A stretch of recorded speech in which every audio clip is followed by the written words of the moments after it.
Era mercoledì mattina, quando nel villaggio del Bosco Colorato si sentì un urlo che fece cadere tutte le ghiande dagli alberi. È il mio miele! Sparito!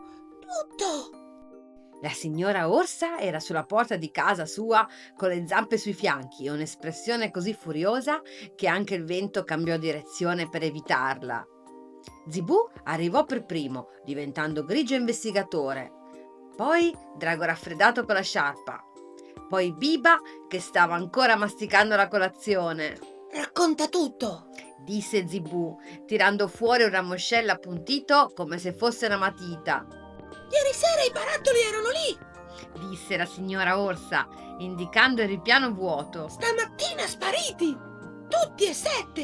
Anche quello con il miele di lavanda che tenevo per le occasioni speciali! Testimoni? Chiese Zibù. Nessuno!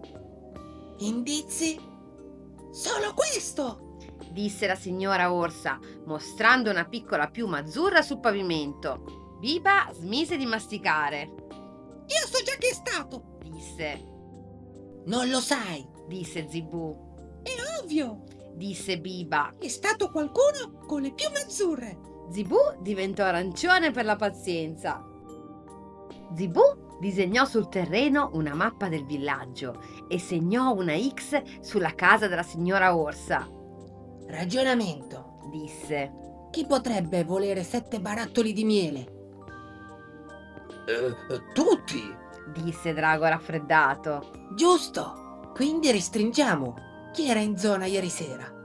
Interrogarono gli animali del villaggio uno per uno. Il castoro era a lavorare sulla diga fino a tardi, confermato da 3 anatre.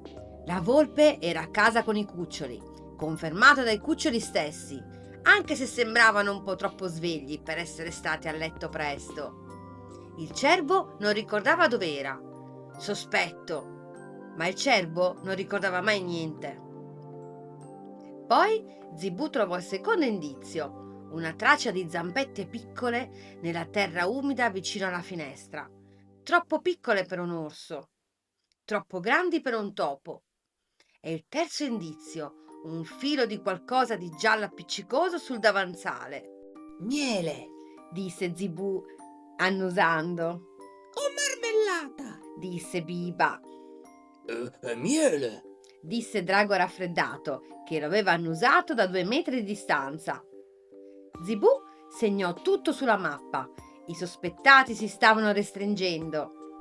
La piuma azzurra portò Zibù verso il prato dei fiori alti, dove abitava un solo animale del bosco con piume di quel colore. Ghiro azzurro. Era un ghiro minuscolo con un ciuffo blu elettrico sulla testa e 2 occhi grandissimi che sembravano sempre sul punto di piangere. Viveva da solo in una tana sotto un cespuglio di more e non parlava quasi mai con nessuno. Quando Zibù bussò, aprì la porta di 1 centimetro. Sì? Disse con una voce sottile come un filo. Possiamo entrare? Chiese Zibù gentilmente. Dentro la tana c'erano i 7 barattoli, bene in vista, sul tavolo, ancora chiusi, neanche uno aperto. Biba aprì la bocca per dire qualcosa. Zibù le lanciò un'occhiata. Biba la richiuse. Puoi spiegarci? Disse Zibù, diventando color miele, senza giudicare. Ghiro azzurro abbassò la testa. Non volevo tenerli! Disse Ghiro azzurro con la voce piccola. Volevo solo vederli! Vederli? Disse Drago raffreddato. La signora Orsa fa il miele più buono del bosco! Ogni anno lo fa! Ogni anno lo regala a tutti tranne a me! Perché non mi conosce? Perché non vengo mai alle feste? Perché sono sempre solo! Silenzio nella tana. Ieri sera ho visto la finestra aperta e i barattoli sul ripiano e ho pensato, solo per una notte, averli qui, come se fossi anch'io uno di quelli a cui vuole bene. Drago raffreddato si schiarì la voce. Guardò dall'altra parte. Aveva qualcosa negli occhi che non era raffreddore. Non li ho aperti. Continuò Ghiro azzurro. Non volevo rubarli davvero. Stamattina volevo riportarli, ma avevo troppa paura. Zibù rimase in silenzio un momento, poi diventò dorato. Vieni con noi, Disse. La signora Orsa aprì la porta e vide Zibù, Drago raffreddato, Biba, i 7 barattoli di miele e un ghiro azzurro minuscolo che fissava il pavimento. I tuoi barattoli, Disse Zibù. è una spiegazione. Ghiro azzurro raccontò tutto, con la voce che tremava. Quando finì, la signora Orsa rimase in silenzio così a lungo che Biba cominciò a spostarsi verso la porta per precauzione.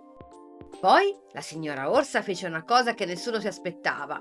Entrò in casa, aprì il barattolo del miele di lavanda, quello per le occasioni speciali, e lo mise in mano a Ghiro azzurro. Questo è tuo! Disse. Era per un'occasione speciale e conoscere te mi sembra un'occasione speciale.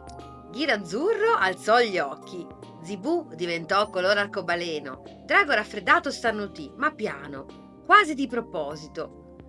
Così la nuvoletta di ghiaccio che uscì era piccola e a forma di cuore e andò a posarsi sul naso di Ghiro azzurro come un regalo. Biba disse che aveva risolto lei il mistero. Nessuno la contraddisse.